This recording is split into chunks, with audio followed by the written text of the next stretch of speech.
Hi dear friends, Rinoos ഡയറിയിലേക്ക് എല്ലാവർക്കും സ്വാഗതം. ഇന്ന് ഞാൻ നിങ്ങൾക്ക് പരിചയപ്പെടുത്തുന്നത് ഒരു സ്നാക്ക് റെസിപ്പിയാണ്. തൈരും മൈദയും മാത്രം ഉപയോഗിച്ച് വളരെ പെട്ടെന്ന് തന്നെ നല്ല ടേസ്റ്റി ആയിട്ടുള്ള ഒരു വട തയ്യാറാക്കാം. അതോടൊപ്പം തന്നെ ഞാനൊരു ചമ്മന്തി കൂടെ പ്രിപ്പയർ ചെയ്യുന്നുണ്ട്. ഈ വടയും ചമ്മന്തിയും നല്ലൊരു കോമ്പിനേഷൻ തന്നെയാണ്.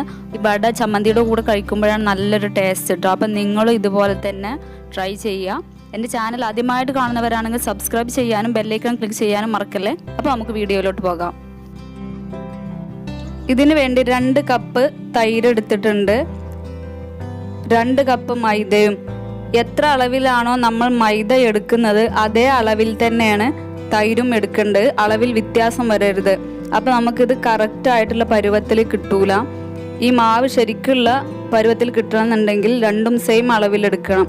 1/4 കപ്പ് മല്ലിച്ചപ്പ് കട്ട് ചെയ്തത്, ഒരു മീഡിയം സൈസ് സവാള, 1 ടീസ്പൂൺ വെജിറ്റബിൾ മസാല. ഇത് നിർബന്ധമല്ല കേട്ടോ, ഓപ്ഷണലാണ്. 1 പച്ചമുളക് ചെറുതായിട്ട് കട്ട് ചെയ്തത്, പാകത്തിന് ഉപ്പ്. ഇത് മിക്സ് ചെയ്യാൻ എളുപ്പത്തിന് വേണ്ടിയിട്ട് വേറൊരു പാത്രത്തിലോട്ട് മാറ്റി കൊടുക്കുന്നുണ്ട്. ഇനി ഇതിലോട്ട് നമ്മൾ എടുത്തു വച്ചിരുന്ന ഇൻഗ്രീഡിയൻസ് എല്ലാം ചേർത്ത് കൊടുത്തിട്ടൊന്ന് മിക്സ് ചെയ്തെടുക്കാം.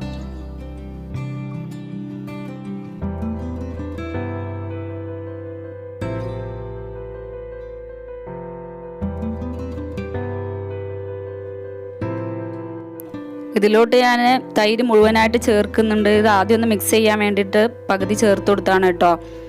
മൈദയുടെ അളവിൽ തന്നെ തൈരും എടുക്കാൻ ശ്രദ്ധിക്കണം. അപ്പോഴാണ് കറക്റ്റ് പരുവാവുക. ഞാൻ നേരത്തെ പറഞ്ഞതുപോലെ തന്നെ അപ്പോഴാണ് ടേസ്റ്റും ഉണ്ടാവുക. പിന്നെ തൈര് എടുക്കുമ്പോൾ പുളി കുറവുള്ള തൈര് എടുക്കാൻ ശ്രദ്ധിക്കുക. അപ്പോഴാണ് ടേസ്റ്റ്. അല്ലെങ്കിൽ പുളി കൂടിയ തൈര് ആവുമ്പോൾ കൂടുതൽ പുളിപ്പായി തോന്നും. അതുകൊണ്ട് തൈര് പുളി കുറവുള്ളത് എടുക്കാൻ ശ്രദ്ധിക്കുക. വടയുടെ മാവ് റെഡി ആയിട്ടുണ്ട്. ഈ ഒരു പരുവത്തിലാണ് കിട്ടുക. ഇനി ഇതൊരു അരമണിക്കൂർ റെസ്റ്റ് ചെയ്യാൻ വെക്കാം. ഇത് റെസ്റ്റ് ചെയ്യാൻ വെക്കുന്ന സമയം കൊണ്ട് നമുക്ക് ഇതിലേക്ക് ആവശ്യമായ ചമ്മന്തി റെഡിയാക്കി എടുക്കാം. ചമ്മന്തി റെഡിയാക്കാൻ വേണ്ടി ഒരു വലിയ സവാള എടുത്തിട്ടുണ്ട്, 2 തക്കാളി. ഒരു സവാള എടുക്കുമ്പോൾ 2 തക്കാളി എടുക്കണം, 2 അല്ലി വെളുത്തുള്ളി, 5 or 6 വറ്റൽമുളക്. ഇതെല്ലാം കൂടെ ഒരു നോൺ സ്റ്റിക്ക് പാൻ എടുത്ത് അതിലോട്ട് ചെറിയ കഷ്ണങ്ങളാക്കി ഇട്ട് കൊടുക്കാം.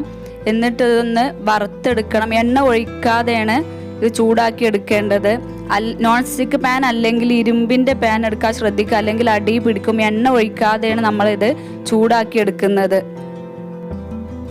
എണ്ണ ഒഴിക്കാതെ ഈ രീതിയിൽ ചൂടാക്കിയെടുത്ത് ചമ്മന്തി അരക്കുമ്പോൾ നമ്മൾ എടുത്ത് ചമ്മന്തി അരക്കുന്ന ആ ഒരു ടേസ്റ്റാണ്. അതുകൊണ്ട് എണ്ണ ഒഴിക്കാതെ ചൂടാക്കി എടുക്കാൻ ശ്രദ്ധിക്കുക. ഇടയ്ക്കൊന്ന് ഇളക്കി കൊടുക്കുക, അല്ലെങ്കിൽ അടി പിടിക്കും. തക്കാളിയൊക്കെ വെന്തുടഞ്ഞ് സവാളയുടെ കളറൊക്കെ മാറി വന്നിട്ടുണ്ട്. ഒന്നുകൂടെ ഇളക്കി കൊടുത്ത് ഫ്ലെയിം ഒന്ന് ഓഫ് ചെയ്തെടുക്കാം.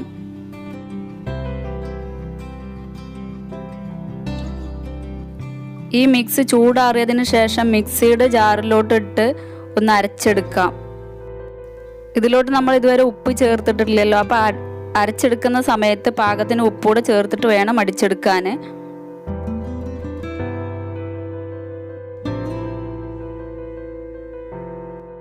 ചമ്മന്തി അരച്ചെടുത്തിട്ടുണ്ട്. ഇനി ഇതൊരു പാത്രത്തിലോട്ട് മാറ്റി 1-2 ടീസ്പൂൺ വെളിച്ചെണ്ണ കൂടെ ചേർത്തിട്ട് ഒന്നുകൂടെ മിക്സ് ചെയ്ത് നമുക്ക് ഉപയോഗിക്കാം. നല്ല ടേസ്റ്റി ആയിട്ടുള്ള ചമ്മന്തിയാണ് ഇത്. ഈ വടയുടെ കൂടെ മാത്രമല്ല, നമ്മൾ ഇത് നീർദോശയുടെ കൂടെ ഒക്കെ കഴിക്കാൻ നല്ല ടേസ്റ്റിയാണ്. നിങ്ങൾ ഈ വട ഉണ്ടാക്കുമ്പോഴേ ഈ ചമ്മന്തി തീർച്ചയായിട്ടും തയ്യാറാക്കി നോക്കണം. ഇത് രണ്ടും കൂടെ കഴിക്കുമ്പോഴാണ് നല്ല ടേസ്റ്റ് ആയിട്ട് കിട്ടുന്നത്. അരമണിക്കൂറായിട്ടുണ്ട്. ഇനി സ്റ്റൗവിലൊരു പാൻ വെച്ച് എണ്ണ ചൂടാക്കി എടുത്തിട്ടുണ്ട്. ഇതിലോട്ട് ഓരോ ടീസ്പൂണിൽ നമ്മൾ തയ്യാറാക്കി വെച്ച മാവ് എടുത്തിട്ട് ഇതിലോട്ട് കുറേശ്ശായിട്ട് കോരിയിട്ട് കൊടുക്കാം. ഇതുപോലെ നമ്മൾ ഈ പൊക്കവടൊക്കെ ഉണ്ടാക്കുന്ന പോലെ ആ രീതിയിൽ കോരിയിട്ട് കൊടുത്താൽ മതി.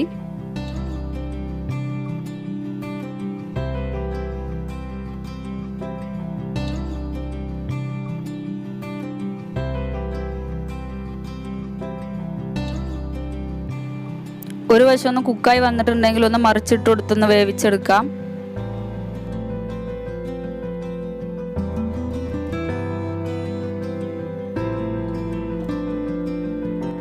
വട റെഡി ആയിട്ടുണ്ട്. ഇനി ഒരു പാത്രത്തിലോട്ട് മാറ്റി കൊടുക്കാം. ഇതുപോലെ ബാക്കി വരുന്നതും പൊരിച്ചെടുക്കാം.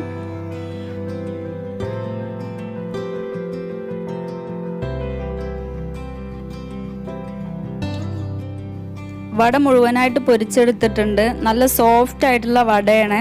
വളരെ പെട്ടെന്ന് തന്നെ തയ്യാറാക്കി എടുക്കാൻ പറ്റും. പിന്നെ ഇത് ചൂടോടുകൂടെ തന്നെ സെർവ് ചെയ്യുമ്പോഴാണ് കേട്ടോ കൂടുതൽ ടേസ്റ്റ്.